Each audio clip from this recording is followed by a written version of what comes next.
ऐसे allegations लगाए थे न्यूज़पेपर्स में इसके लिए, and they were asked the source of this thing, the source of information, and they refused. They said कि if we tell you our source of information, the informants, then our source of information won't give us information. So हम लोग नहीं बता सकते आपको. So then the judge was like he could not do anything. So he gave the case to the attorney general, and attorney general sentenced them for 6 months. Okay, then they were sentenced for 6 months, so they went to the court of Lord Denning, and they said that do we have any privilege, like if we don't want to answer the questions, can't we just not answer the questions? So they actually said some 2 points. First one was that if the question they matlab, the this thing, what do we say, the one standing in the witness box is who? Can somebody please help me? Uh, the accused or the presumptive. Aha, right. So they should only answer the questions that are relevant, and they should not. Matlab, they are bound. They are forced to answer the questions that are relevant and not the questions that are irrelevant. So they took this both points, like privilege wala and this thing, and they went to the Lord Denning's court. So Lord Denning was like, Lord Denning told them first thing, the privilege wala thing. He was like, privilege is only, I know so far, is only in the legal forms, matlab, only to the legal profession, that is to the lawyers. It goes to the legal profession only, and that also not, the privilege is not for the lawyer, it is for his client. Baki, nobody gets this privilege of not answering the question which the judge asks you to answer in the witness box. And then the second one was second point was what, this thing, relevant wala. So he was like, it is your bound duty to answer the question, or else how will anybody know that this is like this is actually a thing. This is not any you know uh, like कोई अफवाह नहीं है. It actually happened. Your source of information is trustworthy. The public should know it, and they should not like it should not be like it is like आपको ऐसे ही किसी ने बोला है और आपने ऐसे ही पेपर में छाप दिया है. It should not be like that. So for that, the judge should know your this thing, trust source of information. So यही सब बताया है. This two journalists are sent to prison में. और second one जो है उसमें है the new statesman is angry. उसमें बताया है कि जो डेली मिरर है, मतलब after all this thing happened in this thing, this chapter, two journalists are sent to prison, उसके बाद वाले ये मतलब relevant ही है ये दोनों. So the new statesman is angry. The new statesman is angry ने ये बताया कि इस केस में मतलब ये सब सिनेरियो के बाद जो जर्नलिस्ट थे, they were very angry, and the new statesman was a newspaper, and it published that the judges मतलब the judges would retaliate. Okay, any judge who gets involved in a scandal during the next year or so must expect the full treatment. Full treatment मतलब हम लोग उसको बदनाम ही कर देंगे ऐसा, मतलब उनको थ्रेटन ही करना था ऐसे. But the Daily Mirror retorted with a nice piece of satire. A nice piece of satire मतलब it retorted back with a sarcasm type of thing, and बाकी ये सब लिखा है. uh, and that's it. Yeah, the Daily Mirror ने new statesman को अपना जवाब दिया, and this is what it is all about. Now, do you all want me to read and explain? Uh, if you can. Okay, sure.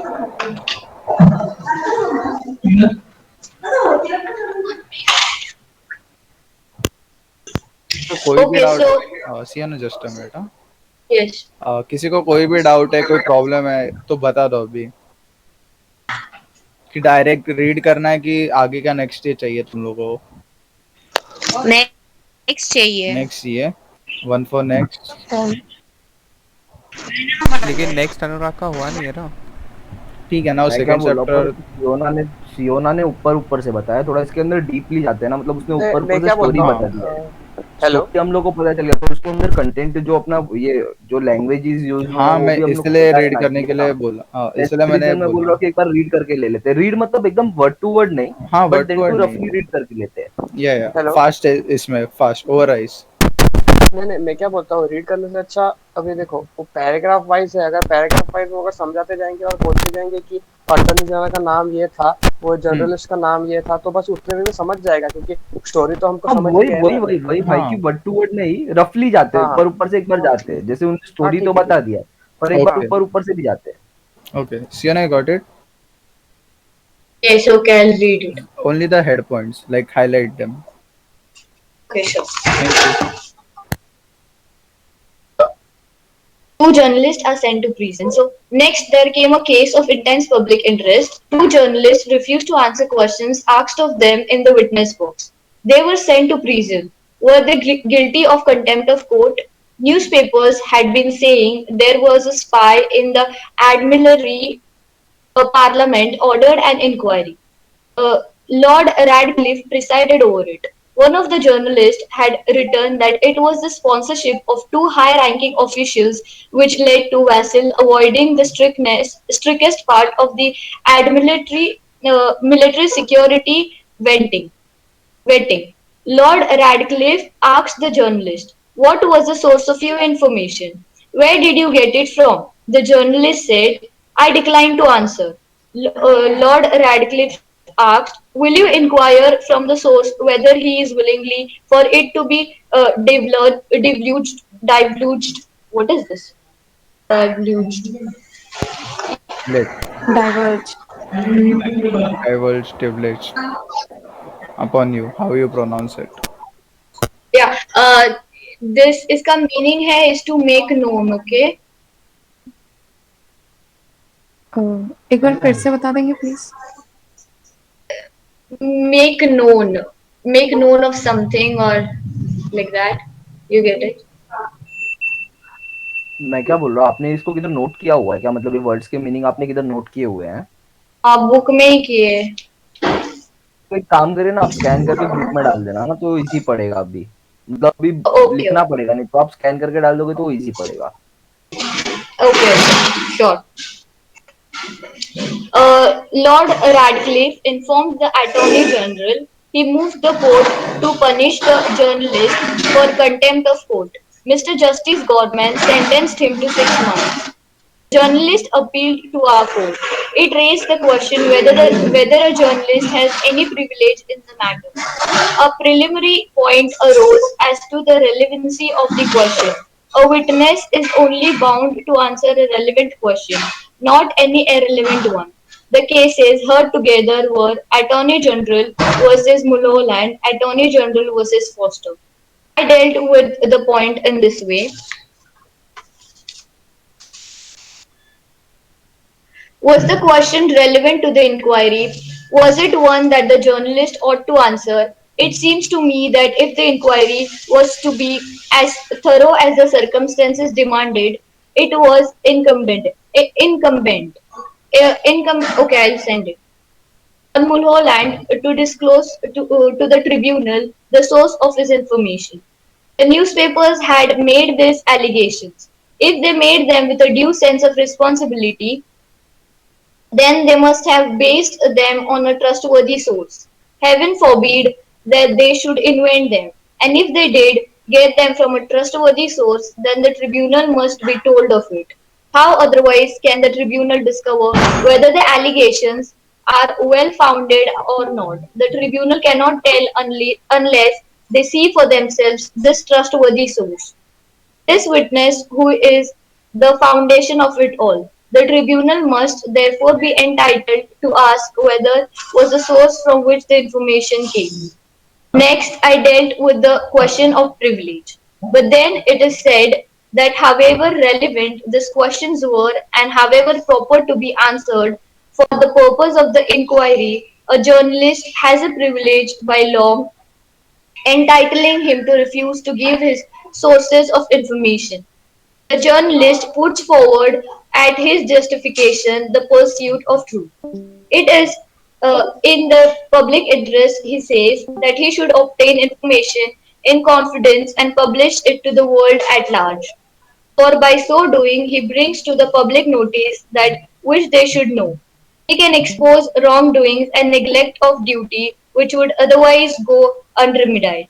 He cannot get this information, he says, unless he keeps the source of it secret. The mouths of his informants will be closed to him if it is known that the identity will be disclosed.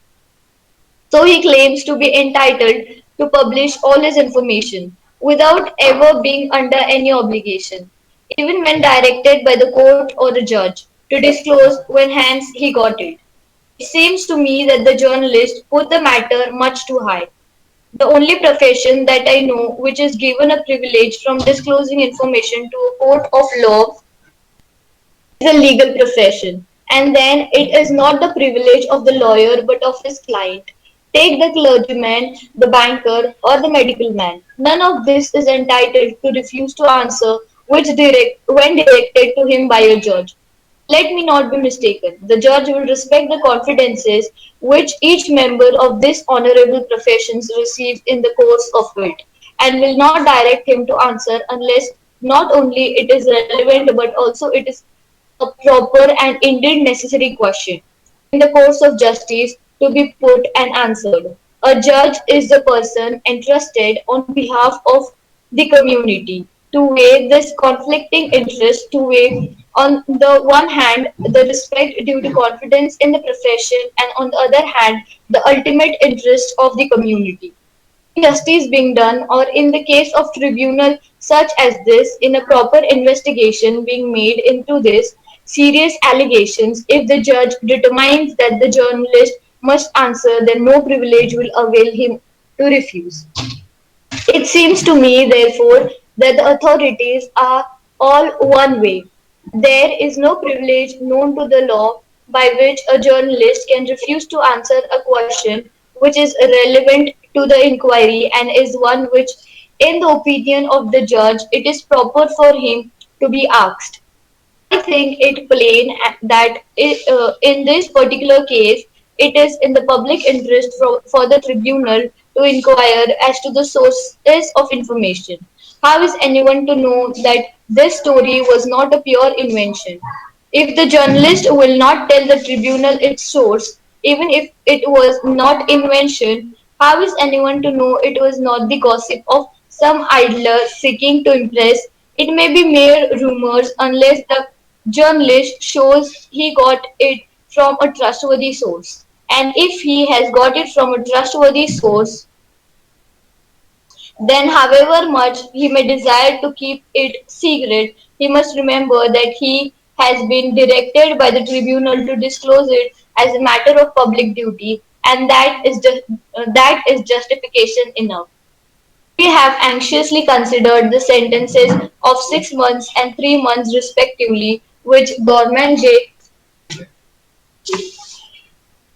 passed on Mulholland and Foster, and after full consideration, we have felt unable to adopt the view that the sentences are disproportionate to the serious nature of the offense.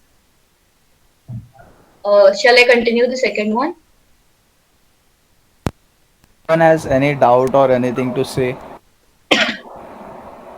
Anyone? Hello. Dead people, zombies. Can anyone speak? Mode नहीं है. नहीं है, ठीक है भाई, ठीक है. Sienna, you can. No one has doubt. Okay. Okay. The New Statesman is angry. That case made some journalists very angry. The New Statesman published an article by one of them against us judges in which he suggested that the press would retaliate. Any judge who gets involved in a scandal during the next year or so must expect the full treatment. To which the Daily Mirror retorted with a nice piece of satire. It is likely that Lord Denning will be cocked in a call girl's bondier. What is this bondier?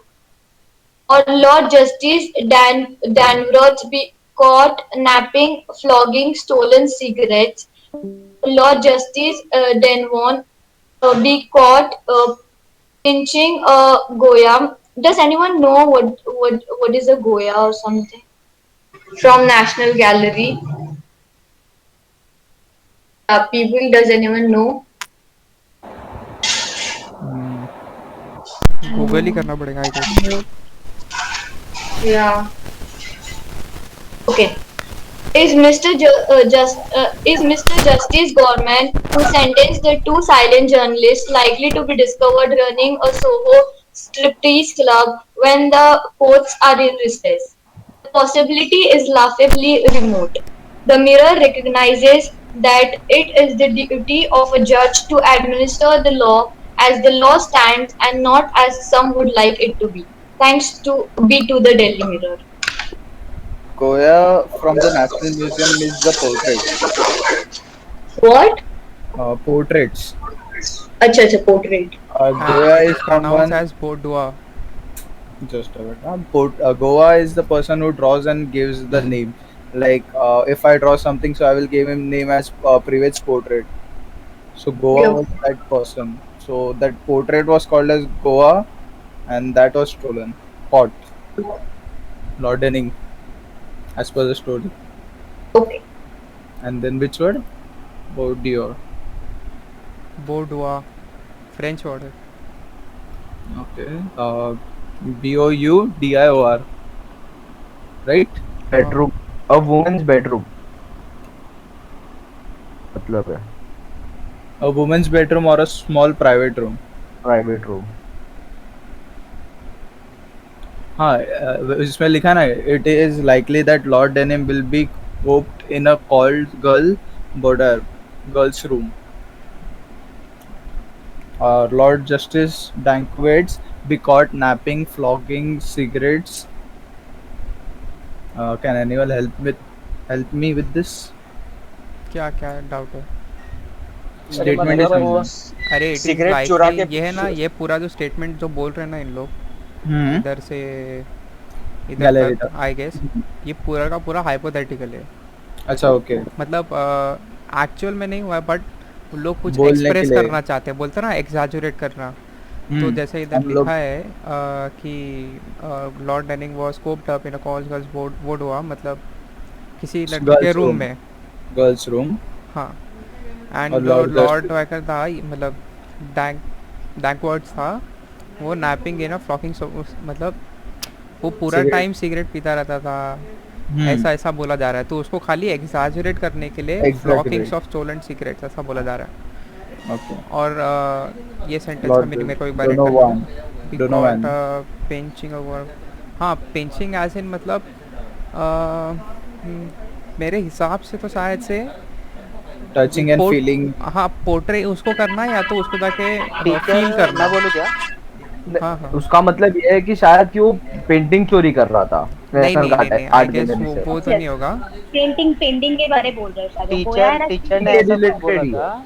Teacher ने ऐसा कुछ बोला था कि ये इन्होंने example दिया है कि भाई वो डेली मिरर वाले ऐसा भी लिख सकते हैं कि लॉर्ड डेनिंग कभी कॉल गर्ल्स के रूम में पकड़ा गया, या लॉर्ड जस्टिस हाँ. डैकवेटर सिगरेट चोरी करते हुए पकड़ा गया है. ऐसा कुछ भी लिख देंगे कि लॉर्ड जस्टिस डोवन जो है वो नेशनल गैलरी में गया और उसने कुछ गोया पिंचिंग करके एक वहाँ पे थिंग था तो उसको चोरी करते. तो इस टाइप का कुछ भी ऐसा वो लोग नहीं लिख सकते. आई थिंक सो टीचर ने ऐसा बताया था कि डेली मिरर वाले से कुछ भी नहीं लिख सकते. जैसा अच्छा मैं बेसिकली एक्सप्रेस करना आता है वो लोग कि न्यूज़ वाले कुछ भी ये करेंगे. हाँ मैं वही बोला, ये इधर से लेकर इधर तक जो भी सेंटेंसेस है ना वो एग्जैजुरेटेड सेंटेंसेस है.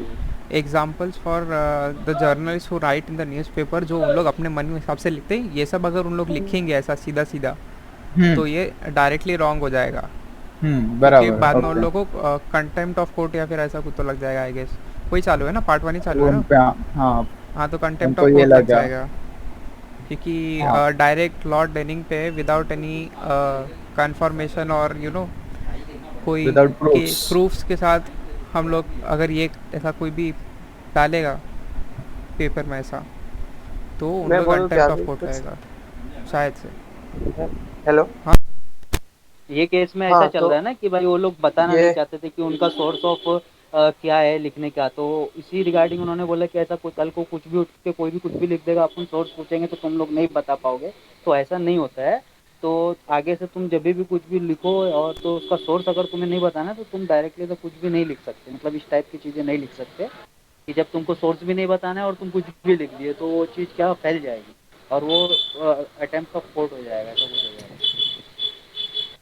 हाँ जैसे आशुतोष भाई ने बताया वो बराबर था एक्चुअली, कि अगर तुम सोच नहीं बताओगे और डायरेक्ट छाप दोगे, कल तो मैं भी ऐसे बोल सकता हूँ कि यार मयंक ने ये किया और मैंने लिख दिया और छाप दिया, तो बराबर नहीं होता ना, कि मेरे को कोई तो एक बात बोला मैं रहेगा बोलूँ क्या? तभी। सोर्स नहीं, हाँ एक्चुअली कैसा है मेरे हिसाब से मालूम है। नहीं पहले आयुष बोले फिर मैं बोलेगा। आयुष कब से रुका है? हाँ आयुष आयुष बोले। बोलिए। हाँ, इसमें क्या हुआ था मालूम है? वो जो दो अपने ये थे जर्नलिस्ट, उनको तो इन लोग ने ये जो जजेस थे, 3 जज का नाम लिया है, हम्म इन्होंने उनको तो सेंटेंस कर दिया, एक को 6 महीने का और एक को 3 महीने का जेल। हम्म तो उसके बाद क्या होता है कि जो दूसरे जर्नलिस्ट रहते हैं ना, उन लोग है ना क्या लिखते हैं कि इसमें लिखा है, देखो सेकंड पैराग्राफ, एनी जज who gets involve in a scandal during the next year or so must expect the full treatment. मतलब अगर कोई जज ऐसा स्कैंडल में पकड़ा गया ना तो हम उसको बराबर बताएंगे, ऐसा जर्नलिस्ट लोग लिखते हैं। तो फिर उसके ऊपर से डेली मिरर उनको क्या बोलते हैं, काउंटर करके लिखता है कि ये लॉर्ड डेनिंग क्या कॉलकल के साथ रूम में पकड़ मतलब रूम में जाता है क्या रोज? फिर बाद में वो जो जस्टिस दूसरा है वो सिगरेट पीता है क्या, नशेड़ी है क्या? फिर वो जो दूसरा डॉन जस्टिस है वन। वो क्या, हाँ, पेंटिंग चुराता है क्या, ऐसा है क्या? ऐसे थोड़ी है जज लोग, उन लोग का काम है जजमेंट देना, और उन लोग ने जो भी जजमेंट दिया है वो लॉफुली दिया है।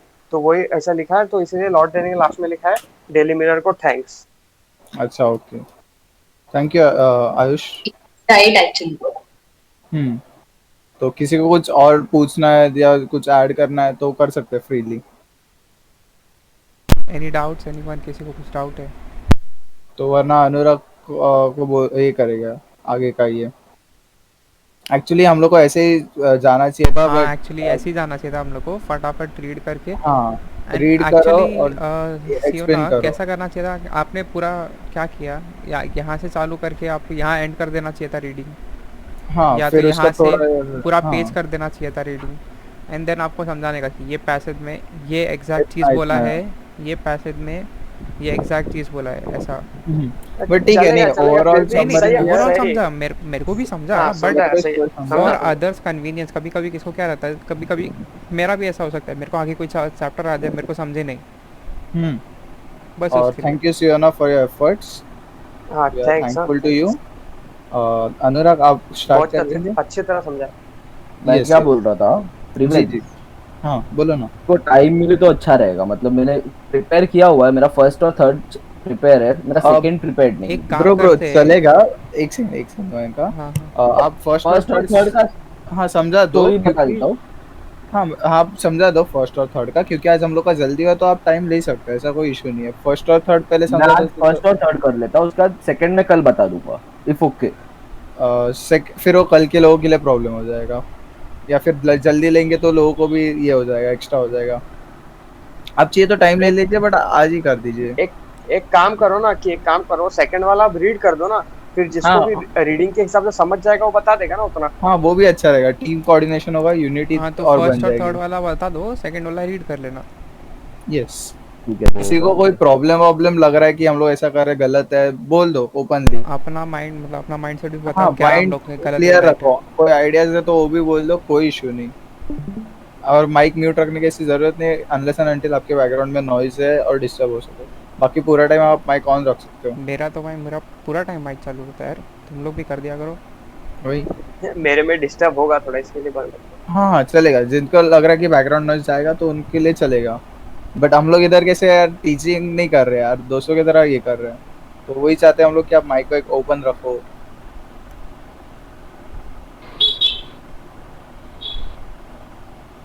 बाकी सब हरिता, चिंकी, मनीषा, मैं क्या नादिया। दुकान पे होना तो बाहर का वॉइस आ सकता है इसमें। हाँ हाँ चलेगा हाँ, वही आशीर्वाद हम लोग भैया। बोल रहे हैं, अगर आपको लग रहा है कि आएगा साउंड तो चलेगा, आप म्यूट कर सकते हो। आया तो मुझे हम लगेगा आपको तो कर ये माइक देंगे। ऑन कर दूंगी, चलेगा ना? हाँ जब चलेगा। कुछ बोलना होगा ना तभी ऑन ऑन कर दूंगी। ठीक है चलेगा। बाकी सबका नादिया, नारायण, समीक्षा, सियोना। सियोना का बीच ये था इसलिए ओके सियोना। बाकी सब अनुराग, अंजलि। पूछना है तब ऑन कर लूंगी। ठीक है चलेगा। इसको भी बंद कर लिया कि तू बोल रहा था उसके लिए मैंने बंद कर लिया अपना माइक। हाँ कोई ना। चलो अनुराग आप स्टार्ट कर दोगे, सेकंड का हम बाद में पढ़ ले, मतलब करते करते ही पढ़ लेंगे। छोटा है, जल्दी हो फर्स्ट जाएगा। हाँ फर्स्ट पैरा छोटा है। था ना। देख फर्स्ट पैरा में ये बताया ना कि मतलब स्टैंडर्ड। एक से ना अंजलि आपका माइक इको हो रहा था। ऑडियो की सेकंड का मैं ट्राई करूँ क्या? सॉरी। हाँ हाँ, सेकंड पार्ट का, ये वाले का ना। हाँ, हाँ हाँ, जरूर जरूर। चलेगा। ठीक है फिर। अनुराग कंटिन्यू। मेरे को खाली अनुराग बोलते रहना क्या क्या मार्क करना है, मतलब तेरे को जो इम्पोर्टेंट लगेगा। और मैंने कुछ मार्किंग नहीं किया। मैं तेरे को एक सिंपल स्टोरी बता के जाऊंगा। मैं इससे वर्ड टू वर्ड भी नहीं जाने वाला हूँ, ठीक है। मैं एक तेरे को स्टोरी बताते जाऊंगा कि पहले पैराग्राफ में क्या स्टोरी है, सेकंड पैराग्राफ में क्या स्टोरी है, ठीक है। तो उसमें तो जो भी इंपॉर्टेंट नाम लग रहा है, वर्ड लग रहा है, वो तू मार्क कर लेना खुद से। जैसे अपना ये एलमन हो गया, मिस्टर एलमन। स्कैंडलाइज मार्क कर देता हूँ। हाँ ठीक है। और नहीं तो चाहिए तो एक काम करते हैं, पहले आप स्टोरी बता दो, फिर मेरे को जो लगता है वो मैं मयंक को बोल दूंगा। Is this fine with everyone? ऐसा कोई इंपॉर्टेंट नाम रहेगा तो वो मैं भी बताते रहूंगा, वैसा कुछ नहीं। हाँ चलेगा। जैसे देख तो क्या है, पहले उसमें ये दिया है कि मतलब स्कैंडलाइजेशन ऑफ द कोर्ट होता है ना, जो वो एक ऑफेंस है, वो पनिशेबल ऑफेंस है। मतलब कि जो भी बेंच ऑफ कोर्ट बैठते हैं उन लोग के बारे में कुछ भी गलत बोलना इज लाइक अ ऑफेंस। मतलब क्योंकि उन लोग का एक काम है, उन लोग को स्टेटमेंट देने का काम है, जैसे उन लोग का जजमेंट देने का काम है। उन लोग उसमें वो कुछ भी नहीं कर सकते। उन लोग मतलब उन लोग का जो काम है वो उन लोग अपना काम कर रहे हैं, ठीक है। तो इसमें क्या हुआ है, पहले उसमें ये हुआ है कि ये लॉर्ड मेल्फिन जो है, ये कोई इनके बारे में अपना ये एलमन ने कुछ बोला था, मतलब कुछ स्टेटमेंट लिखा हुआ था, ठीक है, अपने पेपर में उनने पब्लिश किया हुआ था ना सबको। हाँ। तो उनने पेपर में मतलब पब्लिश किया था उनके बारे में और बोला था। तो अपना उन्होंने लॉर्ड मेल है ना। अनुराग का आवाज कट हो रहा है, if I am not wrong. हाँ। अनुराग बोला, आ रहा है, 1 मिनट बोलो। अब आ रहा है? तो आ रहा है। एक सेकंड दो मेरे को। श्योर। किसी को कोई भी डाउट हो कि लाइक हिंदी में नहीं समझ रहा, इंग्लिश में चाहिए, इंग्लिश में नहीं समझ रहा, हिंदी में चाहिए, फील फ्री। नहीं अभी तो नहीं, मैं तो फ्री फील करूँगा। नहीं, जो फ्री फील नहीं करेगा उसको अमन कैद बंद किया जाएगा, पहले ही वार्निंग दे रहा हूँ। ठीक है तो सब लोग फील फ्री। इतना गंदा ये दे रहा है। अमन चिल्ला, मस्ती कर रहे।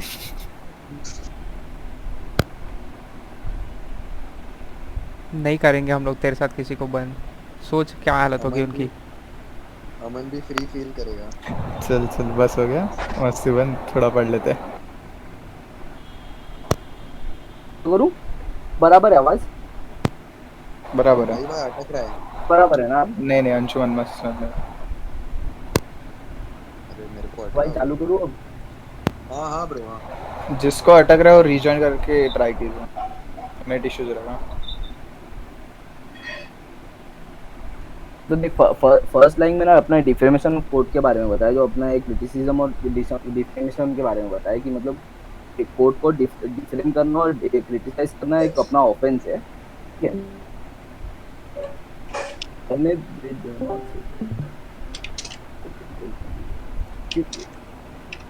सबको ही प्रॉब्लम हो रहा है। एक से ना अनुराग, सबको आवाज अनुराग का कट हो रहा है। हाँ कट हो रहा है। हाँ मैं रिजॉइन कर लेता हूँ। सब लोग रिजॉइन करो। सब लोग की जरूरत नहीं है। अनुराग आप एक काम कीजिए ना, नेट स्विच कर लीजिए ना, डेटा या वाईफाई पे रहेंगे तो 2 मिनट के लिए शिफ्ट करके वापस रिटर्न आ जाइएगा। नहीं वाईफाई पे है तो मैं मोबाइल से ज्वाइन कर लेता हूँ, मैं इसको छोड़, मैं लैपटॉप पे हो भी मोबाइल से ज्वाइन कर लेता हूँ, मतलब 2 मिनट के। हाँ okay okay sure sure. Moon colour first set दिख रहा है। मेरे को भी 2 मिनट दो, मैं पानी पी के। हाँ श्योर, 2 मिनट का ब्रेक ही ले लेते हैं, 50 को स्टार्ट करते हैं, 450 को। चलो Then can somebody tell me who can explain logic chapter 5? I can do that. Logic यानी कि वो ट्रूथ टेबल का ना। ट्रुथ टेबल का मैं कैन एक्सप्लेन यू बेटर, क्योंकि उसने अभी रिसेंटली कल किया था, बट आप No, नहीं not किया। only truth table. I want the whole chapter. हाँ वो ट्रुथ टेबल पढ़ा देगा, बाकी का जो चीज है वो मैं या फिर भूमि पढ़ा देंगी। बट कल पढ़ाया था ये उसका यूट्यूब पे वीडियो डाला, आप कल नहीं थी सियोना मैम। हाँ हेलो, हाँ आवाज आ रहा है? बराबर है सब कुछ? हाँ बराबर है बराबर है। बराबर है। थोड़ा एडजस्टमेंट कर लो। एडजस्टमेंट मतलब क्या? वॉइस नहीं आ रहा है अभी भी? एक second, Nadia can you mute please. Thank you. हाँ अब बोलो अनुराग। बराबर है, आवाज बराबर है क्या? हाँ अभी आवाज बराबर है, एक कुछ सेंटेंस बोलते हो कंटिन्यूस, मतलब पढ़ लो तो पता चलेगा आवाज कट हो रहा है कि नहीं। When the judge of the court are criticized or defamed, or as it is put scandal, they can punish the offender. हाँ बराबर? बराबर बराबर है बराबर है। तो मतलब फर्स्ट लाइन में ये बताया ना कि मतलब जो भी डिफ्रेम करता है। अनुराग 450 को स्टार्ट करते हैं, मयंक भी गया, 2 मिनट का ब्रेक दे दिया। 450 को? हाँ 2 मिनट ही है, ज्यादा नहीं है। अच्छा ठीक है, पानी वानी पीना है तो पी लीजिए। Okay sir. सर्वर बन के नहीं ये कर रहे हम लोग, फ्रेंड करके। अरे प्रिवेद, हाँ बोलना। इधर दूसरे उसमें यार, इसमें मैं एक सेकंड ना।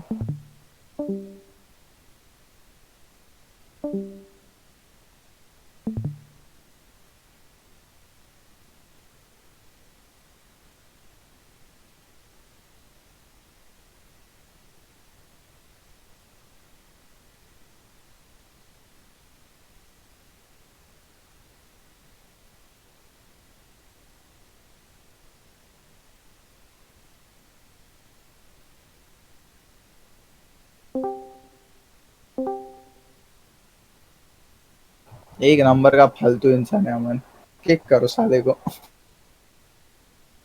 उधर लेके आके उधर जाके सिर्फ मेरे को बोला हाय प्रिवेद और आ गया। चल मैं तो किक कर रहा, किधर है अमन? किक भाई साहब किक। चलो क्या? मत रे, क्यों कर रहा है? बेचारा रो देगा, वो आके अभी चिल्ला देगा। गाली दे रहा था गोल्ड नहीं। चलो ऐसा लोगों का दोस्ती में रखने का। स्टार्ट करते अभी, मैं बाद में करते हैं ये सब। अनुराग गया क्या अभी? हाँ स्टार्ट करते हैं। एवरीवन हियर आ गए सब लोग? सर मत बोलो, ठीक है चलो स्टार्ट करते हैं।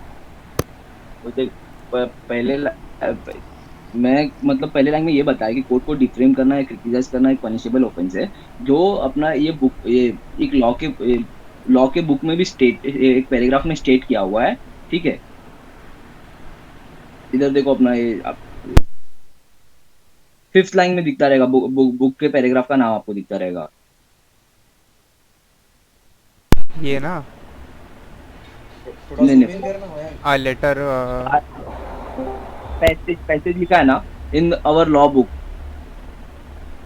Second third fourth fifth of passage no law होगा चाहिए। हाँ इन अ जजमेंट, ये लॉ के बुक में भी स्टेट किया हुआ है। ठीक है, अब ये लॉ का उधर का जो बुक है उसमें स्टेट किया है ये चीज। ठीक है, इन एक जजमेंट जो प्रिपेयर किया था कभी डिलीवर नहीं हुआ था। द जज who was criticised was one of our greatest, मतलब वो एक उसमें मतलब उधर के जाने माने जज में आता था, जिसका नाम था मेल्फिन, लॉर्ड मेल्फिन, ठीक है। Himself in 1995, in 1765 he had made an amendment to an information against the John Walkley, ठीक। नाउ जॉन विल्क, ठीक है, उन्होंने एक अमेंडमेंट बनाया था जॉन विल्क के उसमें, तो उसमें उनको क्रिटिसाइज किया था मिस्टर मेलवन एलमन ने उनको एलमन ने उनको क्रिटिसाइज किया था उस पे, ठीक है। मतलब उनने अपने दुकान में पब्लिश किया, पैम्पलेट पब्लिश करके उन्होंने उस पे लगाया था, जिस कंसर्न अबाउट वारंट और अपना स्विस पेपर और एक्सेट्रा एनसी और एक्सेट्रा था, जो उसने सोल्ड किया था पूरे 6 दिन तक, ठीक है। in it he said that Lord Melvin had made an amendment, जिसमें लिखा गया था कि लॉर्ड मेल्फिन ने एक अमेंडमेंट बनाया था ऑफिशियली, अपना इलीगल और ये सब उसमें था, स्टेट किया था उसने, मतलब वो जो पैम्पलेट बना था उसमें उसने स्टेट किया हुआ था ये 3 नाम है इधर, ठीक। Nowadays we used to criticise of kind, मतलब अभी के टाइम पे वो एक मतलब क्रिटिसिज्म एक नॉर्मल थिंग है, पर उस टाइम पे एक बहुत बड़ा ऑफेंस था ये, ठीक है। तो इसमें जो अपना ये थे अटॉर्नी जनरल थे मूव एक मिनट, इसमें आर्बिट्रेरीली इसका क्या मीनिंग हुआ? ऑफिशियली तो समझ में आया, लीगली भी समझ में। मैंने मीनिंग अभी निकाला नहीं, मैं अभी थोड़े टाइम में मीनिंग निकाल के बता दूंगा सबको। आर्बिट्रेरीली मींस जो अपने मन से चलाते, अपनी मनमानी चलाते हैं वो तो। हेलो, अभी आगे लॉ में एक और आएगा आर्बिट्रेटर करके, ठीक है। उसमें अच्छे से तुम लोग को एक्सप्लेन हो जाएगा पूरा। आर्बिट्रेटर एक अलग रहता है, एक जज रहता है, काइंड ऑफ जज भी नहीं बोल सकते, एक मिडलमैन जैसा होता है जो जज का काम करता है। तो तुम लोग का दो जन रहेंगे, 2 पार्टीज रहेंगे, उन लोग का डिस्प्यूट सॉल्व करेगा। तुम लोग का आएगा मिडलमैन टाइप। हाँ, बट यहाँ पे अलग मीनिंग है। हाँ, यहाँ पे अलग मनमाने ढंग से जो काम करता है, समझा आशुतोष सर? और नहीं तो वापस थोड़ा और अच्छे से बताऊं? नहीं सच्ची में अगर तो पूछना है तो एक बार पूछ लो ऐसा,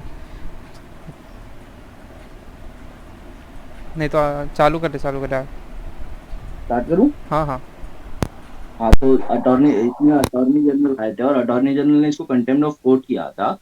इस पे केस हुआ था, इसको केस का आर्ग्यूमेंट भी हुआ था। मिस्टर ये जज वॉलमेंट prepared and judgment of 28 page, मतलब ये वॉलमेंट जो थे, जज वॉलमेंट जो थे, उनने एक 28 पेज का ये भी लेंथ में अपना ये जजमेंट बनाया था, जो कभी उनने डिलीवर नहीं किया। क्योंकि डिलीवर इसके लिए नहीं किया क्योंकि जो अटॉर्नी जनरल थे उन्होंने रिजाइन कर दिया था अपने पोस्ट से, ठीक है। और बाद में ये 40 बाद ना, ये जो अपना उनका जो जजमेंट था ना, वो ये अपना ये पब्लिश हुआ था, ठीक है, अंडर अ केस। वही आदमी के ऊपर एक दूसरा केस हुआ था, उसमें ये अपना एज अ रेफरेंस यूज हुआ था, ये इनका जो जजमेंट था वो, ठीक है। अब नेक्स्ट पैराग्राफ पे जाते हैं। अभी तक इधर तक सबको समझाना?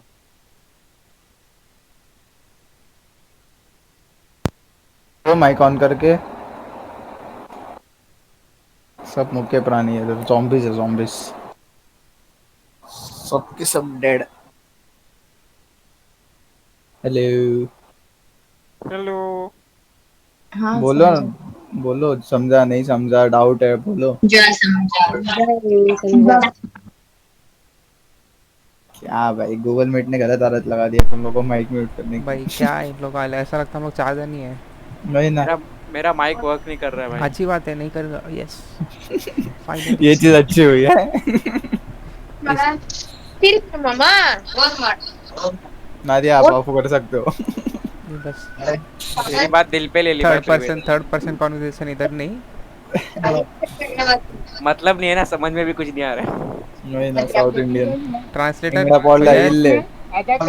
हाँ, इल्ले पता है, और इल्ले पता है मेरे को, पो पता है, पुरंत पो पता है, पुरंत पो पता है मेरे को। ठीक है, चलो अभी ये कर लेते हैं पहले।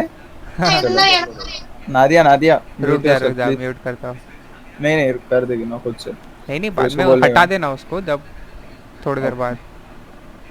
ओके स्टार्ट करते हैं ना। समझा नहीं समझा क्या? हाँ समझा समझ भाई, गया। समझा समझा। मतलब हाँ स्टोरी समझ बता गया, दो, अब चलो शॉर्ट में चलो। स्टोरी बता दो क्या हुआ था।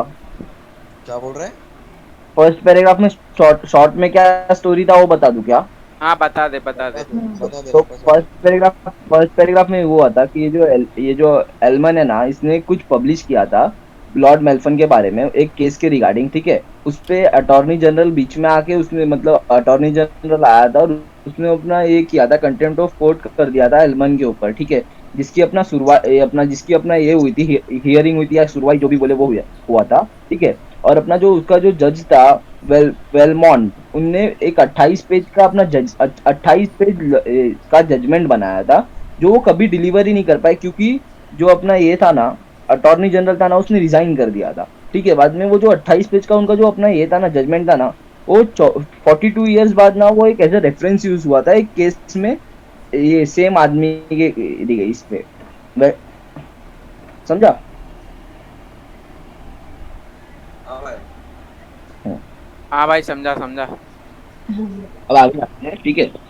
if the authority of the judge is to be damaged by pampletarians, मतलब जो अथॉरिटी ऑफ जज है उसको डैमेज कर राइटर या पैम्पलेटरी डैमेज करते हैं, ठीक है। the public are to be told that the power given to the judge for their protection is prostituted to their destruction. destruction. The court may retain its power in little time, but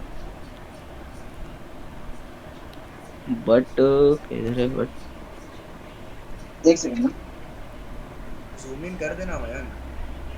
वो शायद से book में से पढ़ रहा है, उसकी ऐसी बुक है ना, वो अपने बुक में से पढ़ रहा है। स्ट्रीम नहीं कर रहा है। but I'm not sure.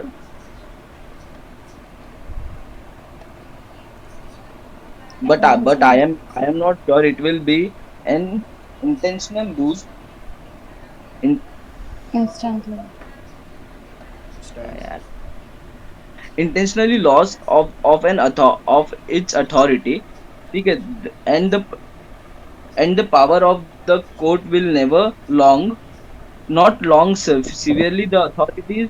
It is possible to stab the authority more fatally than by changing the court. एक काम करते हैं ना, रीड कोई और कर लेता है, वो सिर्फ हाँ ये एक्सप्लेन कर कर देंगे ना, देगा। मैं मेरे एक्सप्लेन को कर समझा देंगे है, तो ठीक किसी को रीड करना था और मैं मैं बाद कर- में एक्सप्लेन। हाँ कर ले किसी को रीड करना है? किसने तो बोला रीड करना है। किसी को रीड करना है?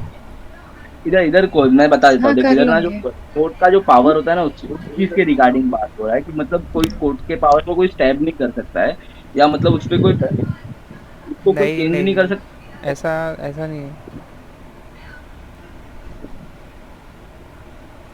क्या?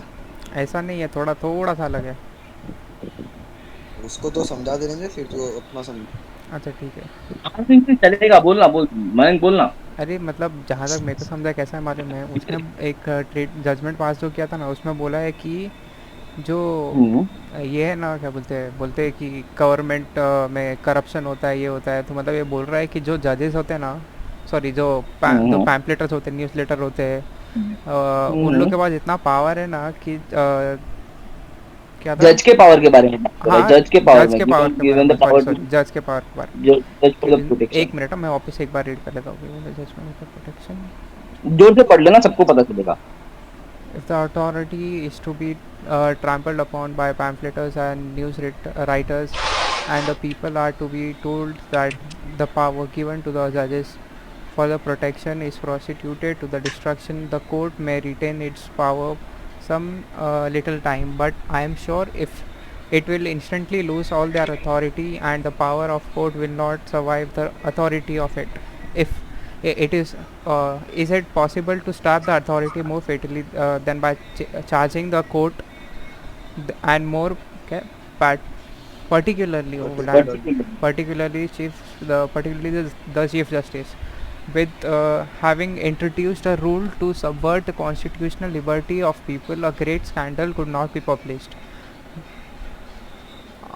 ठीक है, कोर्ट के पावर के बारे में बात हो रहा है कि मतलब कोर्ट का जो पावर है वो कभी कोई उसको वो नहीं कर सकता है, ठीक है। और बाद में उसके बाद जो स्कैंडलाइजेशन का बात होगा कि मतलब ये स्कैंडल, ऐसा कोई स्कैंडल कोई पब्लिश नहीं कर सकता है, ठीक है।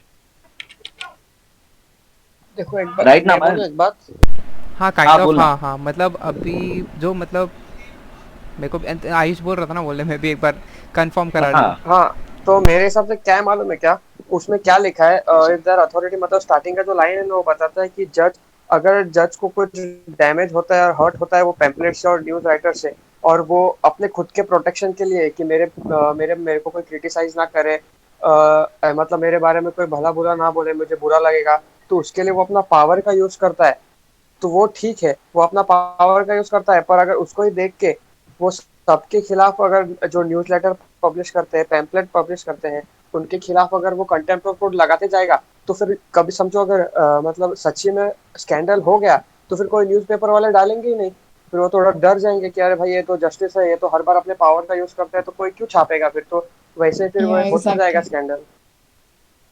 हाँ बरोबर, ये आयुष का सही लग रहा।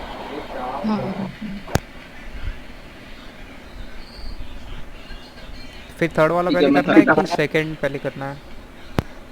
एक समरी ले लेते, फिर थोड़ा सा रीड कर लेते फास्ट में, और फिर सेकंड वाला ले लेते। सेकंड वाला ज्योति कर रही थी ना आई गेस। हाँ अंजलि ट्राई कर रही थी। अंजलि की ज्योति, अंजलि तो थर्ड वाला कर लेते पहले। थर्ड वाला करना है? नहीं लाइन में जाते ना, लाइन वाइज जाते, लाइन वाइज। और ठीक है अंजलि आप कर सकते, ये कर लीजिए। रिलेटेड है आई थिंक तो। हाँ एक मिनट, मैं रीडिंग करते हुए बोलूंगी। हाँ कितना बड़ा है? थोड़ा ही बड़ा है, जल्दी हो जाएगा, दूर ओके हाँ ठीक है चलेगा। एक पेज आएगा, ठीक है चलेगा। एवरीवन इज फाइन विद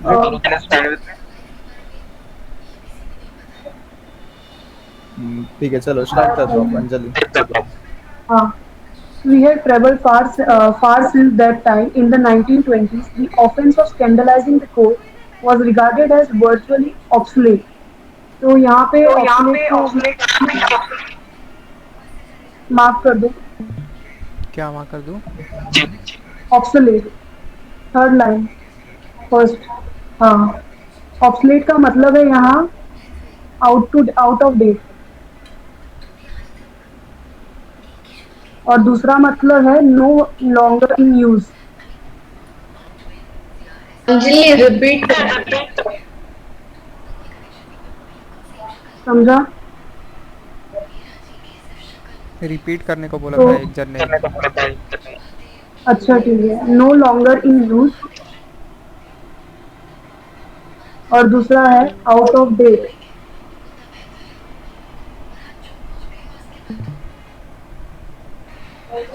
तो यहाँ पे लॉर्ड नेरिंग बोलते हैं कि we have travel far since that time, यानी हम लोग ने बहुत ट्रैवल किया है। In the 1920s the offence of scandalising the court, यानी इस सब केस में मतलब उन्होंने बहुत कुछ काम किया, लेकिन was regarded as virtually obsolete, यानी कि उस टाइम पे फिर वो ज़्यादातर यूज में नहीं आ रहा था और आउट ऑफ डेट हो गया था। But it was revived in a case in 1928, यानी वो फिर एक बार आया 1928 में, रिस्टोर हुआ। रिवाइव मतलब restore,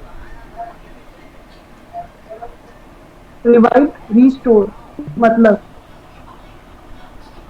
when I was 4 years called to the bar, I was in chambers at number 4 Brick Court. I had few briefs. I had spent much of my time editing or helping edit. यानी वो 4 साल पहले उनको जब एक अपने case के ऊपर काम करना था या ब्रीफ की तैयारी करनी थी आर्ग्यूमेंट्स वगैरह पे, तो वो एडिटिंग वगैरह कुछ कर रहे थे। A new edition of Smith's leading cases, but I did find time to go across the strand of listen to this cause celebre, यानी उनको बीच में थोड़ा टाइम मिल गया कि वो जाके ये स्मिथ लीडिंग केस का जो भी चल रहा था वो सुन सके। सेलिब्री का मतलब मुझे अभी मालूम नहीं है, बट आई विल ट्राई। मैं जल्दी वो भी भेज दूंगी। The New Statesman has published an article criticising mister justice Avory, यानी एक स्टेट्समैन ने पब्लिश किया था एक आर्टिकल, किसके अगेंस्ट किया था? Mister justice Ivory. उसको उनको मतलब उस स्टेट्समैन ने क्रिटिसाइज किया था मैं उन्हें। सेलिब्रे का मीनिंग बोलूँ? सेलिबर का मीनिंग मैंने बोला अभी, मैंने नहीं शायद नहीं, से मेरे को मैंने मैंने ढूंढा गूगल नहीं। किया, मेरे को आइडिया है। मतलब कंट्रोवर्शियल जो भी टॉपिक या फिर कंट्रोवर्शियल केस रहेगा ना, उसको सेलिब्रे बोलते हैं। हाँ,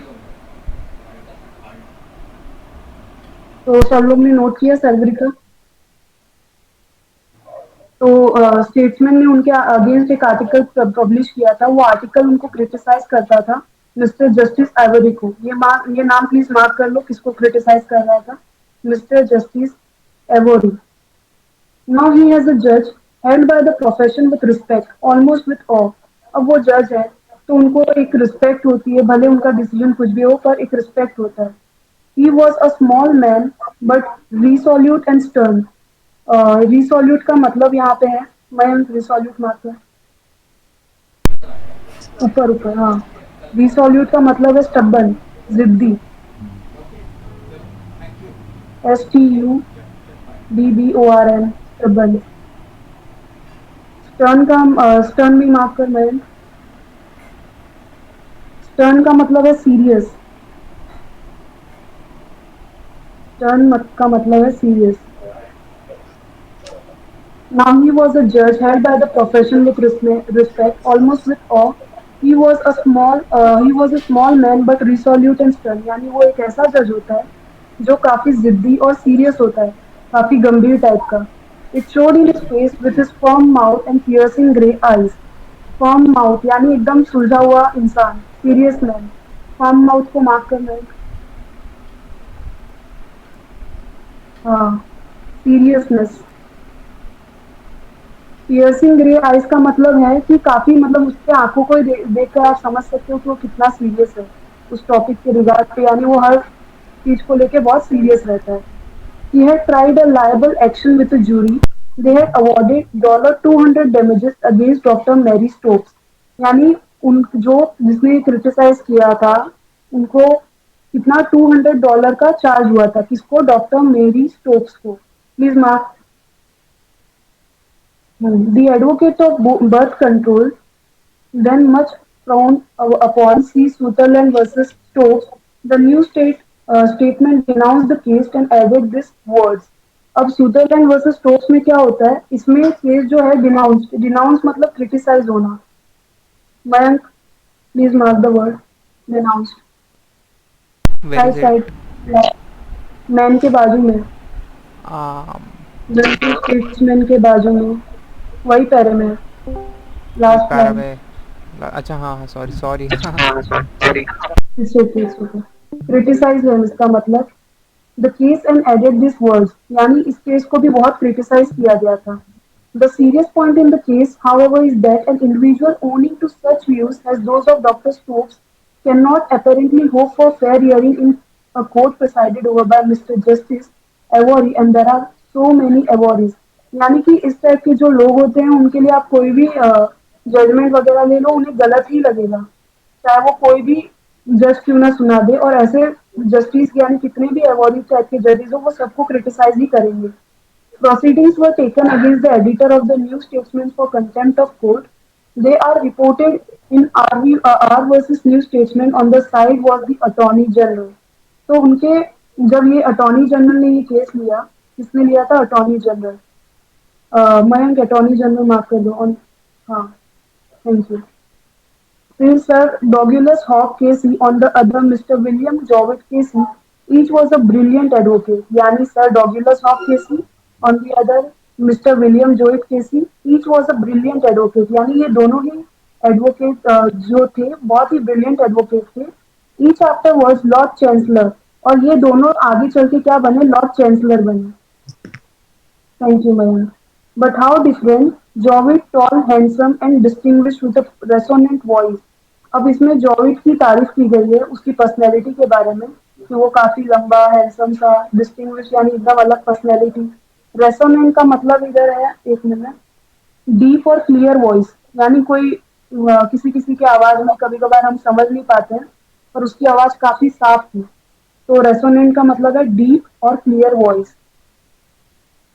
एंड क्लियर डिक्शन यानी उसकी बात को क्लियरली समझा भी जा सकता था, लॉजिकली हर बात को अपने वो प्रूफ करता था। Hawk look like Mister Pickwick and spoke the Demosthenes. Jowitt put it well for the New Statesman. Demosthenes को मार्क कर मयंक। इसका मतलब है, एक मिनट, ओरेटर्स, ORATORS। ओरेटर्स यहाँ बड़े बड़े जो स्पीच देते हैं ना, वैसी पर्सनैलिटी वाला होना, अच्छे से स्पीच अपना ओरेट करना, अच्छे से बोलना। He quoted a judgment by a strong board of the Privy Council in 1899, saying, यानी उसने एक जजमेंट पास किया था board of the Privi council in 1899, saying, उसने ये board of the Privi council 1899 में एक जजमेंट पास किया था ये बोलते हुए, committal for contempt of court by scandalising the court itself. Committals मतलब जो कमिट करता है crime for contempt of court, यानी कोर्ट के अगेंस्ट जाता है, बस scandalising the court itself, criticise करना, हैव बिकम ऑब्सोलीट, यानी अब तो ये आम बात हो गई है। ऑब्सोलीट का मतलब मैंने पहले ही बता दिया था। Courts are contended to leave the public opinions, attacks और कमेंट्स डेरोगेटरी, मैं डेरोगेटरी मार्क कर, डेरोगेटरी और स्कैंडलस टू देम। डेरोगेटरी का यहाँ पे मतलब है इंसल्टिंग, डेरोगेटरी का मतलब है insulting. Courts are contented to leave to public opinions, attack और कमेंट्स डेरोगेटरी और स्कैंडलस, यानी अब जब कोर्ट फैसला सुनाता है उस टाइम पे तो सबको सही लग सकता है या किसी को सही नहीं भी लगता है, तो अगर उस पर भी फिर भी अगर कोई बुराई कर रहा है तो ये एक जज के लिए ये इंसल्टिंग चीज है, उन्हें काफी ये हद तक बुरा लगता है, इंसल्ट करता है उन्हें, उनको मतलब इंसल्ट लगता है कि हाँ मतलब क्रिटिस किया जा रहा है मुझे। Hogg replied by quoting a passage from Wilmot undelivered judgment, upholding the offense on the ground that to be impartial. Hogg replied मतलब हॉग के ने रिप्लाई किया कोटिंग अ पैसेज। कोई कुछ बोल रहा है? हेलो? नहीं नहीं कोई नहीं बोल रहा, आप कंटिन्यू कीजिए।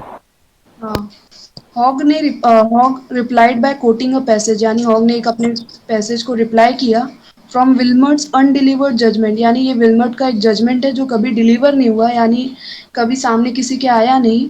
The offence on the ground that to be impartial, यानी इम्पार्शियल हुए बिना जजमेंट पास करना, and to be universally thought so, एंड वो हर जगह के लिए अप्लाई होता है, किसी एक चीज के लिए नहीं है कि हाँ इम्पार्शियल हो गए बिना किसी इम्पार्शलिटी की आपने जजमेंट दिया, वो हर जगह अप्लाई होता है कि आप बिना आप इम्पार्शल होके यानी किसी भी बिना भेदभाव किए आप जजमेंट दो अपना। आर बोथ एब्सोल्युटली नेसेसरी, जब तक आप एक वर्ड है उसके लिए मेरे ख्याल से एक सेंटेंस है कि equality is before the justice, तो आप बिना आप इक्वल आप सबको एक नज़र में देखते हुए अपना जजमेंट पास करो और वो ज़रूरी भी है। Jowitt saw that the court were against him, Jowitt ने देखा कि उसके अगेंस्ट कोर्ट है, so he handle them tactfully. Tactfully का मतलब है उसने अपना दिमाग यूज किया, क्लेवरली। टेक्टफुली का मतलब है क्लेवरली। जब जॉविट ने देखा कि उसके अगेंस्ट हो रहा है ये तो उसने क्या किया, उसने अपना दिमाग यूज करते हुए वो मैटर को हैंडल करने के लिए दिमाग लगाया। Whilst he submitted, there was no contempt. He accused the article by reason of the haste in which it was written. यहाँ haste का मतलब है fast. Jyoti mike Mayank off कर लेना। हाँ सॉरी क्या? haste हाँ HAST haste का मतलब यहाँ fast. हाइस्ट हेस्ट haste का मतलब है fast.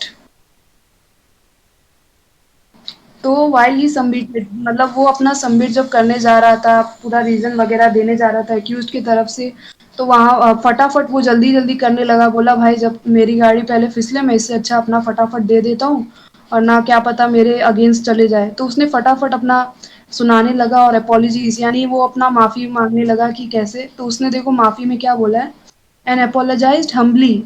अपोलोजाइज्ड हम्बली यानी एकदम अच्छे से अपोलोजाइज किया, ज़्यादा एकदम अच्छे बिहेवियर से उसने अपोलोजाइज करते हुए कहा, if it were held to be a contempt that please the court, यानी अगर ये कंटेम्प्ट है और कोर्ट को ये बुरा लगा, they did not send the editor to prison, कि आप एडिटर को प्रिजन में मत भेजो, भले उसे कंटेम्प्ट ऑफ कोर्ट हो गया है उसे माफ कर दो। They adjust that he was guilty of contempt. Adjust का मतलब है यहाँ declare true case. They adjust declare true case, यानी उन्होंने ट्रू केस डिक्लेयर किया that he was guilty of contempt, यानी उसको गिल्टी ऑफ कंटेम्प्ट माना गया, ये डिक्लेयर किया उन्होंने। But they did not fine him, यानी उसे फाइन नहीं किया। They only ordered him to pay the cost, यानी उसको फाइन के तौर पे वो पैसे नहीं भरने पड़े, बल्कि उनको ऑर्डर किया गया कि आप ये पैसे, यानी जो मैंने स्टार्टिंग में मयंक ने मार्क किया था $200, हाँ $200 डैमेजेस, वही उन्हें पे करने के लिए बोला गया था। फाइन नहीं मारा गया, उन्हें पे करने के लिए बोला गया था। यूरो। हाँ मतलब समझ या गए सब भाई, छोड़ना। हाँ और अंजलि प्लीज क्या आप एक शॉर्ट में ये देख सकते हो समरी? हाँ हाँ देती हूँ, मेरे को ये थोड़ा कंफ्यूजिंग है ही। या थैंक यू। हाँ इट्स ओके।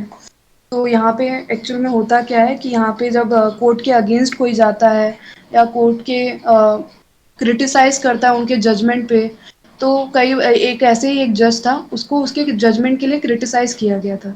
तो वो क्रिटिसाइज किसने किया था, मतलब एक न्यूज़पेपर स्टेट्समैन नाम करके कोई था, उसने क्रिटिसाइज किया उसके जजमेंट के लिए। तो भाई जब जजमेंट के लिए उसको क्रिटिसाइज किया गया, तो उसने न्यूज़पेपर वगैरह में डाल दिया कि ऐसा ऐसा है, मतलब उसने कुछ और ख़राब फालतू बातें लिख दी। तो जब जज, वो जो सिंपल सी बात है, जज अप टू डेट रहता है तो उसने पढ़ा होगा, तो उसको बुलाया गया कोर्ट में कि आपने ऐसे कैसे लिख दिया मेरे जजमेंट के लिए कि मैं गलत कर रहा हूँ या कुछ कर रहा हूँ। तो फिर जब उसको ऐसे बुलाया गया स्टेट्समैन को, तो फिर अब वो देख रहा है, जब उस स्टेट्समैन बताता है कि काफ़ी, हाँ हाँ मयंक, हाँ। फिर जब वो देखता है कि काफ़ी एकदम जज एकदम सुलझा हुआ इंसान है, काफ़ी एकदम सीरियस बंदा है, फिर उसको बात करते हैं, उस पे वो होता है कि वो अपनी गलती मानने को तैयार ही नहीं रहता है। वो बोलता है नहीं मैंने जो लिखा सही है, लेकिन वो क्रिटिसाइज करना गलत है क्योंकि जजमेंट देना उनका काम है। और वो कैसे किस हिसाब से जजमेंट लिया है आप उसे मतलब कैसे किस हिसाब से लिया आपको ये नहीं मालूम है, क्या पता वो सिचुएशन के लिए वही जजमेंट उस टाइम सही थी। तो क्रिटिसाइज करना गलत है। तो 200 डैमेजेस, यानी उसके लिए 200 डैमेजेस का भी उनको मार्क किया गया था। फिर नेक्स्ट केस जाता है, फिर ये केस जल्दी जब सुलझता नहीं है, तो फिर इसको आगे कई वकील लोग लेते हैं और अटॉर्नी जनरल जब इसे हैंडल करते हैं, तो यहाँ पे दो वकील रहते हैं, जो दो वकील रहते हैं वो बाद में लॉर्ड चांसलर बन जाते हैं। लॉर्ड चांसलर और दोनों ही काफ़ी ब्रिलियंट एडवोकेट थे, और जो कि बाद में जाके लॉर्ड चांसलर बन जाते हैं। अब हुआ क्या, फिर उनके पर्सनैलिटी के बारे में तारीफ की गई कि हाँ टॉल हैंडसम है, बहुत अच्छा गंभीर इंसान है। फिर फिर हॉक की पर्सनैलिटी की बताई गई कि वो तो काफ़ी मतलब वो हॉक इतना अच्छा बोलता था, स्पीच देता था वगैरह, स्पीच जैसी उसकी उसकी बातें उसको समझाना, वो हॉक बहुत अच्छे से ये काम करता था। फिर इसमें ये बताया गया है, इसमें ये पूरे जो पेज है ना उसमें खासकर यही बताया गया है कि जज जब भी कोई फैसला लेता है वो इम्पार्शियल होके लेता है, वो किसी में भेदभाव नहीं करता।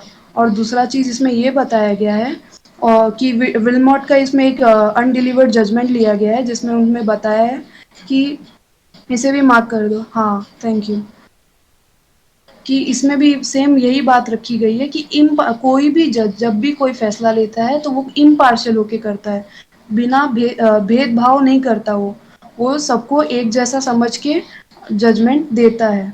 फिर जब जॉविट को लगा कि भाई अरे ये तो केस मेरे अगेंस्ट ना हो जाए, तो उसने एक अपॉलजी कंडक्ट किया कि अगर मेरे केस अगेंस्ट ना हो जाए, इसके लिए उसने फटाक से हेस्ट का मतलब यहाँ पे वही है कि फटाक से मेरे लिए उसने क्या किया, अपना अपॉलजी दिया, और अपोलोजाइज करते उसने क्या किया कि ठीक है अगर मेरे से कंटेम्प्ट ऑफ कोर्ट हुआ है तो इसके लिए मुझे माफ़ करना, पर आप एडिटर को प्रिजन में मत डालो, यानी मेरे जो क्लाइंट हैं उनको आप प्रिजन में मत डालो, जेल में मत डालो, और तो फिर कोर्ट ने अपना फैसला सुनाते हुए कहा कि ठीक है, हम तुम्हारे क्लाइंट को जेल में नहीं डालेंगे, हम लोग फाइन भी नहीं कर रहे, लेकिन उनको ऑर्डर किया कि आपको 200 यूरोस पे करने पड़ेंगे। अभी भी समझा गुडविल का कंपनसेशन पे करने को बोला सिर्फ जज ने। हाँ गुडविल का। समझा आपको? Yes ma'am, thank you. आज का सेशन बाकी सब सेशन से अच्छा था आई गेस, क्योंकि बहुत हाँ। ज़्यादा रीडिंग भी नहीं हुआ, बहुत ज़्यादा एक्सप्लेनेशन भी नहीं हुआ। हाँ, बहुत स्मूथली जा रहा है आज का सेशन। अनुराग, किसी को कोई डाउट है तो अंजलि से पूछ सकता हो अनुराग का स्टार्ट करने से पहले। किसी को कुछ पूछना है, ऐड करना है, कुछ इंफॉर्मेशन शेयर करना है? हाँ, वो एक्चुअली 200 पाउंड्स है यूके का करेंसी। ओके। बिकॉज यूरो जो है यूरोजोन कंट्री का है। Sorry I am really sorry. No it's fine, ये तो सिर्फ शेयर कर रहे हैं। नहीं, थैंक यू ज्योति, आपने शेयर किया। और किसी कुछ करना है? जीबीपी बोलता ना, ग्रेट ब्रिटेन पाउंड्स। चालू कर अनुराग। किसी को रीड करना है क्या? मैं अभी पूछ लेता हूँ, किसी को रीड करना है तो वो रीड कर सकता है। अगर स्टोरी बताना, बता के डायरेक्ट बता देना। हाँ, स्टोरी बता दे, बाकी मयंक या मैं रीड कर लूंगा। हाँ तो अभी रीड करते रहो ना, तो मैं साथ ही साथ स्टोरी भी बताते रहूंगा कि मतलब ये पैराग्राफ में क्या हुआ, इसमें क्या हुआ। अच्छा ठीक है, मयंक तू पढ़ा के मैं पढ़ दूं? तू पढ़ लेना, मैं लास्ट का भी थोड़ा पढ़ और लिया किसी था। को पढ़ना है तो बोल दो, ऐसा नहीं कि हम दोनों ही पढ़ेंगे। पढ़ू क्या मैं? हाँ ठीक है, अंशुमन कर लो। जूम इन कर थोड़ा, मेरे को दिख नहीं रहा। पर्सनालिटी तक पढ़ना, टीवी पर्सनालिटी तक पढ़ना, क्या बोल टेलीविजन पर्सनालिटी तक पढ़ना। नहीं, ऊपर ऊपर ऊपर ऊपर ऊपर टेलीविजन पर्सनालिटी। कौन से लाइन पे बोल? मार्क किया हो ना मैंने, उधर तक पढ़। Oddly enough, the last case on this subject concerns Sir Douglas Hawke's son, Mr. Quentin Hawke, as he then was. In his full title, the Artie Horn Quentin Hawke QC, MP, now Lord Hailsham of St. Melbourne. The Lord Chancellor is the most gifted man of our time, statesman, orator, philosopher. He has no compare, list out of office. He is by turns author, journalist and television personality. तो ये अपना इसमें ना ये state किया गया है कि मतलब ये जो है ना क्विंटन हॉक, इसके बारे में बताया गया है कि ये लॉर्ड चांसलर रह चुका है। जैसे अभी अपना अंजलि ने ऊपर बताया था कि ये लॉर्ड चांसलर बनाता नया, तो ये लॉर्ड चांसलर था। और इसके बारे में डिस्क्राइब किया हुआ है कि ये बहुत ही गिफ्टेड मैन है, मतलब इसका नसीब बहुत अच्छा है। ये फिलोसोफर है, ओरिएटर है, स्टेटमेंट है, इसका कोई कंपैरिजन नहीं है। ठीक है, आउट ऑफ द ऑफिस एक जर्नलिस्ट है, ऑथर है, टेलीविजन पर्सनालिटी है। आगे in his exuberance, he wrote for Punch, and in 1968 found himself brought up by Mr. Raymond Blackburn on the charge that he was guilty of contempt of court. He criticized the Court of Appeal in words which were quite as strong बस as content of court. रुक जा बस। तो ये देख, इसमें क्या state किया है कि उसने एक अपना ये मैगजीन है, ये लंदन का एक मैगजीन है पंच करके, उसने अपना ये उसमें राइटर था ये। ठीक है, और बाद में ये हॉगलस को अपना ये brought for contempt of court, मतलब ये रेमंड ब्लैक बर्न है ना, इसने कंटेम्प्ट ऑफ कोर्ट का उसके ऊपर ये डाल दिया था, ये केस किया था कंटेम्प्ट ऑफ कोर्ट का। आगे he criticized the Court of Appeal in words which were quite as strong as those in which Mr. Almond criticized Lord Mansfield. His words are set out fully in the report of the case R versus Commissioner of Police of the Metropolis. तो इसने जो criticism किया था ना, ये मतलब as compare to जो eleven ने जो लॉर्ड मेल्फन के बारे में बोला था ना, सेम वैसा ही था। मतलब उतना ही मतलब मीनफुल था वो। जो अपना ये जो केस है ना, आर वर्सेस कमिश्नर, इसका जो केस का वो पूरा फाइल है ना, उसमें ये मेंशन किया हुआ है कि उसने क्या क्या बोला था। अभी आगे भी बताएगा कि उसने क्या बोला था। हाँ Anshuman, The legislation of 1960 and thereafter has been rendered virtually unworkable by the unrealistic, contradictory, and in the leading case, erroneous decisions of the courts, including the Court of Appeal. It is to be hoped that the courts will remember the golden rule for judges in the matter of obiter dicta. Silence is always an option. तो अपना इसमें क्या है कि जो अपना ये 1960 के पहले बाद के जितने भी थे ना अपना ये लेजिस्लेटिव, वो जो वर्ड है, ठीक है, प्रोनाउंस नहीं कर पा रहा हूँ, ये जो भी थे ना, इन लोग मतलब अपना ये आइडिया वर्चुअल वर्क अपना ये अपना काम ठीक से नहीं कर रहे थे। उन लोग मतलब कोई भी लीडिंग केसेस और अपना ये सब जो था ना डिसीजन, उसमें एक कोर्ट ऑफ अपील हो जाए, including the court of appeal, ये मतलब उन लोग कुछ बोलते ही नहीं थे। उन लोग मतलब अपना साइलेंट रहते थे उसमें।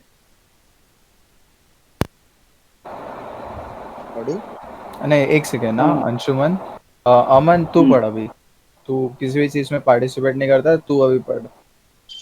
हेलो, एक मिनट में बोलो एक चीज। हाँ बोल ना।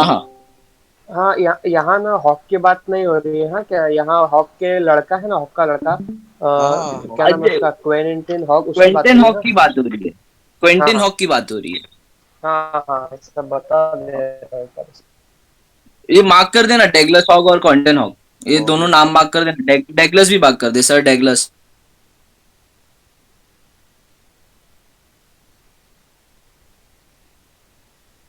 हाँ हाँ, बस बस बस।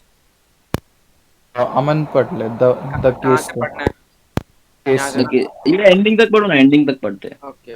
The case came before us on a Monday morning, 26 Feb 1968. Mr. Blackburn applied in person. Mr. Hogg was in court but was represented by the most grateful advocate of our time, Sir Peter Ravelson, QC. Now, Lord Ravelson, he told us that Mr. Hogg is in no way intended to scandalize the court of the Lord Justice, whom he held in the highest personal and professional regard, but he maintained that the article constituted a criticism which he had a right to state publicly.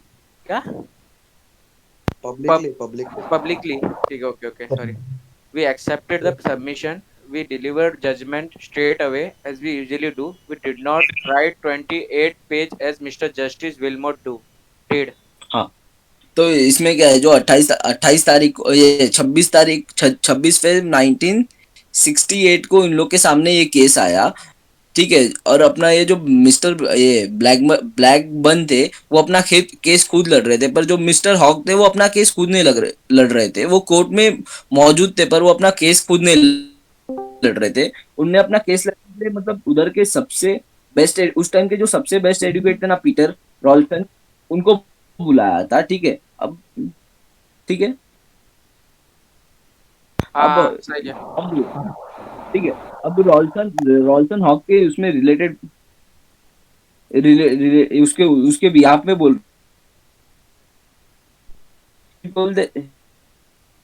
But he maintain the article that the article contain the, मतलब वो बता रहे कि article criticism contain कर रहा था, पर वो मतलब किसी वो अपने कम्युनिटी के लोग को कभी क्रिटिसाइज नहीं करेंगे। मतलब उनने बोला था, बट उनका कोई इंटेंशन नहीं था किसी को क्रिटिसाइज करने का, या इसमें कुछ भी ऐसा फॉल्स स्टेटमेंट देने का, या किसी को अपना किसी कोई नेगेटिव स्टेटमेंट देने का उनका कोई इंटेंशन नहीं था, ठीक है। और बाद में ये केस अपना ये इन लोग ने सुना और तुरंत उसका जजमेंट दे दिया, जैसे उन लोग यूजुअली करते हैं। जैसे यूजुअली जो भी केस होता है उसका तुरंत जजमेंट दे देते हैं उन लोग। इन लोग कोई बैठ के 28 पेज का अपना ऐसा, जैसे उन लोग अपना ये 28 पेज का कोई जजमेंट नहीं बनाते जैसे वॉलमर्ट ने बनाया था। अमन, Okay. This is the first case so far as I know where this court has been called on the consider an allegation of contempt against itself. It is jurisdiction which undoubtedly belongs to us, but which we will most sparingly exercise, most particular as we ourselves have an interest in the matter. तो ये एक पहला case था, मतलब अपना ये Lord डेनिंग के सामने उनके पूरे उसमें एक पहला केस था जो मतलब खुद के ऊपर केस हुआ था। मतलब जैसे हॉक थे वो भी अपना एक कोर्ट को ही बिलोंग करते थे, तो वो मतलब खुद के ऊपर केस हुआ था। और एक केस इन लोग ने इसके लिए बस वो किया था ना, मतलब अप्रूव किया था क्योंकि उन लोग का एक पर्सनल इंटरेस्ट था केस के अंदर, ठीक है। आगे अमन। ठीक है, let me say at once that we will never use the jurisdiction as a mean to uphold our own dignity. that must rest on surely foundation. Nor will we use it to suppress those who speak against us. We do not fear criticism, nor do we resent it, for there is sometimes things far more important at stake. It is no use than freedom of speech itself. हाँ, तो इसमें ये बोला है कि मतलब उन लोग अपने डिग्निटी के ऊपर कभी भी डिग्निटी होल्ड करके मतलब क्रिटिसिज्म कभी अपने उस पे नहीं लेंगे, ठीक है। उन लोग मतलब ना ही उन लोग क्रिटिसिज्म से डरते हैं, ना ही उन लोग ये करते हैं। और क्रिटिसिज्म मतलब उन लोग ना ही किसी को रोक सकते, क्योंकि क्रिटिसिज्म एक फ्रीडम ऑफ स्पीच है, ठीक है। आगे नीचे आ जा Mayank. It is the right of every man in parliament or out of it, in the press or over the broadcast, to make fair comment, even outspoken comment on matters of public interest. Those who comment can deal faithfully with all that is done in a court of justice. They can say that we are mistaken and our decision erroneous, whether they are subject to appeal or not. All we would ask is that those who criticize us will remember that from the nature of our office, we cannot reply to their criticism. We cannot enter into public controversy, still less into political controversy. We must rely on our conduct itself to be its own vindication. तो ये कि मतलब ये जो freedom of speech है वो parliament के अंदर है, पार्लियामेंट के बाहर है, प्रेस के अंदर है, ब्रॉडकास्ट के अंदर है, फेयर स्टेटमेंट दे सकते हैं, इवन आउटस्पोक कर सकते हैं, मतलब अपना अपना पॉइंट ऑफ व्यू बताना है इसमें। मतलब कि जैसे हर किसी को अपना फ्रीडम ऑफ स्पीच है, तो उस चीज के रिगार्डिंग ये बात कर रहे हैं। और मतलब इन लोग ये हर क्रिटिसिज्म का इन लोग रिप्लाई नहीं कर सकते, क्योंकि इन लोग का जो नेचर ऑफ वर्क है उसमें इन लोग जाके मतलब रिप्लाई नहीं कर सकते। उन लोग का जो काम है वो अपना काम करते रहते हैं, ठीक है। मतलब ना ही उन लोग पॉलिटिकली ये कर सकते उसको, मतलब वो कर सकते। जस्ट अ सेकंड ना, आराम से बाय द वे इसका उन लोग मीनिंग रॉन्ग है, मतलब डिसीजन रॉन्ग था। हाँ हाँ, मतलब रॉन्ग डिसीजन को उन लोग वो नहीं कर सकते, ठीक है। ना ही उन लोग पब्लिक कंट्रोवर्सी क्रिएट कर सकते हैं, ना ही पॉलिटिकल कंट्रोवर्सी। मतलब उन लोग अपना काम करते हैं बस, ना ही उन लोग मतलब रिप्लाई नहीं दे सकते इसमें, ठीक है। आगे बढ़ते हैं। तो बोला गया कि एंटर इन विंडिकेशन का मीनिंग याद है ना, कि किसी को डाउट है? नहीं, बता एक बार क्या बोला था। अरे विंडिकेशन का मतलब बेसिक मतलब क्या होता है हमारे में, अपना वो अगर तो रॉन्ग नहीं है ना तो अपना जस्टिफिकेशन देना इज विंडिकेशन। मतलब they our own its own vindication, मतलब तेरे को मालूम है तो रॉन्ग नहीं है तो अपना जस्टिफिकेशन दे रहा है, तो दैट इज विंडिकेशन। अच्छा, इसमें लिखा है कि ये लोग मतलब उन लोग जस्टिफिकेशन नहीं दे सकते हैं, उन लोग जस्टिफिकेशन नहीं देते पब्लिक को, उन लोग जस्टिफिकेशन नहीं देते इन शॉर्ट, ठीक है। उन लोग अपना काम करते हैं बस, उन लोग मतलब ऐसा बैठ के जस्टिफाई नहीं करते कि हाँ मैंने ऐसा क्यों किया या क्यों नहीं किया। इसमें लिखा है we can not enter into public controversy, तो इसका मतलब तो रहेगा कि ये लोग एंटर ही नहीं कर सकते ना, वैसा टाइप ना। हाँ हाँ, तो वही हुआ ना, मतलब कि उन लोग रिप्लाई नहीं देते। ओके, ठीक है सर। अमन पढ़ते आगे। हाँ, expose as we are to the wind of criticism, nothing which is said by this person or that, nothing which is written by this pen or that will deter us from doing what the occasion requires, provided that it is pertinent to the matter in hand. Silence is not an option when things are ill done. तो इसमें ये है कि मतलब देख देख ये अपना क्रिटिसाइज करोगे तो ऐसा नहीं है कि हम लोग अपना काम रोक देंगे, मतलब हम लोग अपना काम तो करते रहेंगे, ठीक है। और इसमें गोल्डन वर्ड का जस्ट अ सेकंड ना,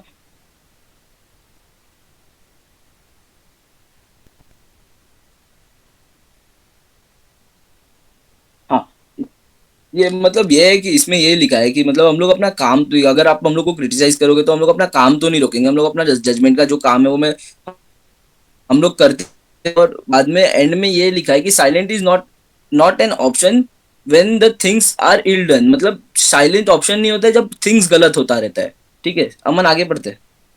So it's come to this, Mr. Coyton Hogg has criticized the court, but in so doing he is exercising his undoubted right. The article contained an error, no doubt, but error do not make it contempt of court. We must uphold his right to the uttermost.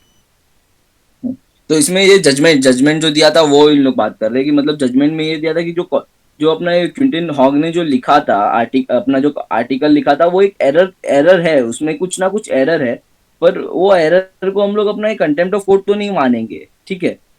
बाद में I hold this not to be a contempt of court, और मतलब ये जो जो दो appeal था इसको डिसमिस कर देते हैं उन लोग, इसको कंटेम्प्ट ऑफ कोर्ट नहीं मानते हैं उन लोग।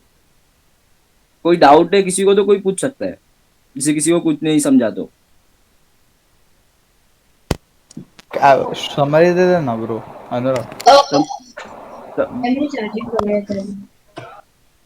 क्यूसी का मीनिंग क्या होता है? किसका? Queen court, queen court. हाँ क्वीन कोर्ट। अच्छा क्वीन कोर्ट, ओके। क्यूसी। मैं समरी। अरे by the way queen court is a lower court then high court. High court ज़्यादा ऊपर आता है, क्वीन कोर्ट नीचे आता है, अगर किसी को डाउट रहेगा तो। क्राउन कोर्ट बोला था ना? हाँ क्राउन कोर्ट या क्वीन कोर्ट, क्वीन कोर्ट या क्राउन कोर्ट ऐसे कुछ तो है। सेम है दोनों। हाँ हाँ मतलब वही है, मतलब मेरे को कंफर्म नहीं क्वीन कोर्ट है कि क्राउन कोर्ट है। मैं समरी दे देता हूँ तो हाँ। क्या है, समरी मतलब पहले तो अपना हॉक, एक क्विंटन हॉक का बोलूं मैं? हाँ भाई। हाँ तो पहले क्या है, पहले क्विंटन हॉक का मतलब बढ़ाई किया है पहले स्टार्टिंग में, तो उसके बाद मतलब वो जो उसके ऊपर एक केस हो गया था अपना, एक कंटेम्प्ट ऑफ कोर्ट का, जो अपना रेमंड ने किया था, मिस्टर रेमंड ब्लैक बग ने किया था, क्योंकि उसने मतलब कुछ ना कुछ स्टेटमेंट ऐसा दिया हुआ था। स्टेटमेंट अभी ऊपर स्टेट किया था कि मतलब कि स्टेटमेंट में उसने ये लिखा था कि मतलब जो ये कोर्ट का काम है वो बराबर नहीं हो रहा है, और मतलब कोर्ट के पास हमेशा एक ऑप्शन है साइलेंट रहने का, मतलब उन लोग कुछ नहीं बोलते हैं, ठीक है। बाद में अपना केस का हियरिंग होता है, केस का हियरिंग होता है, उसका हियरिंग होता है, तुरंत उसका जजमेंट आ जाता है, तुरंत जजमेंट आ जाता है, मतलब वो कोई 28 पेज का उन लोग जजमेंट बनाते नहीं बैठते, तुरंत उन लोग उसका जजमेंट दे देते हैं, ठीक है। बाद में ये उसके जजमेंट में क्या बोला है, नीचे नीचे मैं नीचे नीचे हाँ। तो बाद में क्या है कि उन लोग उसके जज उन लोग ने ये पहले तो लॉर्ड डाइनिंग बताते कि उन लोग ने केस क्यों ये किया था, अप्रूव किया था, इसके लिए क्या कि